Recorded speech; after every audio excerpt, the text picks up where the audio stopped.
Ada kesulitan yang sangat mendasar untuk para hyper grace yang sekarang sudah nggak banyak suara ya, dan juga untuk mereka yang menentang persepuluhan PP gitu.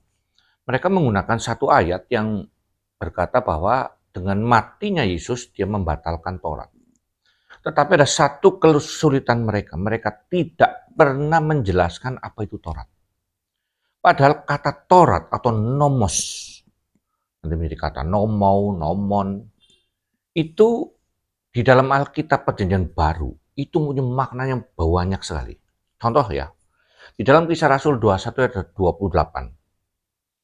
21-28, ketika 27 dulu, ketika masa 7 hari itu sudah hampir berakhir, orang-orang Yahudi yang datang dari Asia melihat Paulus di dalam bait Allah, lalu mereka menghasut rakyat dan menangkap dia sambil berteriak, "Hai orang-orang Israel, tolong inilah orang-orang yang di mana-mana mengajar semua orang untuk menentang bangsa kita dan menentang hukum Taurat dan tempat ini, dan sekarang ia membawa orang Yunani pula ke bait Allah dan menajiskan tempat suci ini."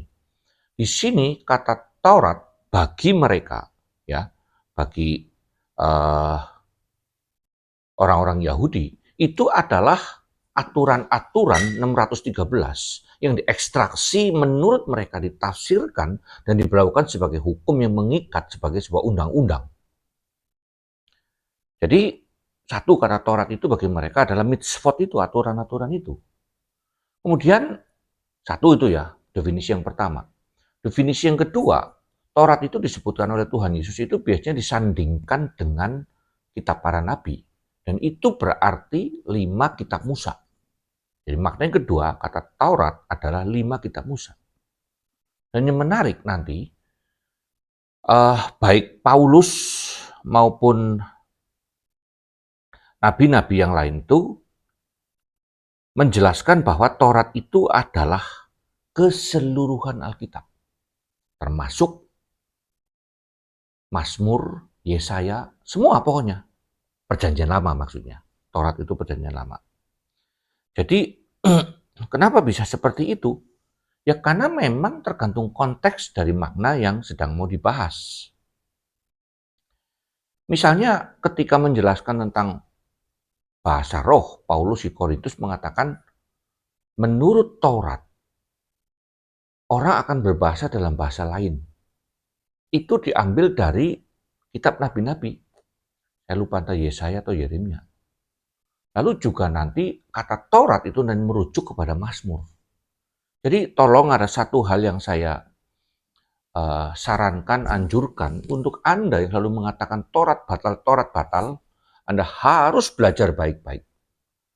Jelaskan apa itu makna kata Taurat di dalam Perjanjian Baru. Karena dalam setiap surat, setiap kitab, maknanya berbeda-beda. Kenapa? Karena mengatakan, oh perpuluhan batal karena Taurat batal. Tunggu dulu.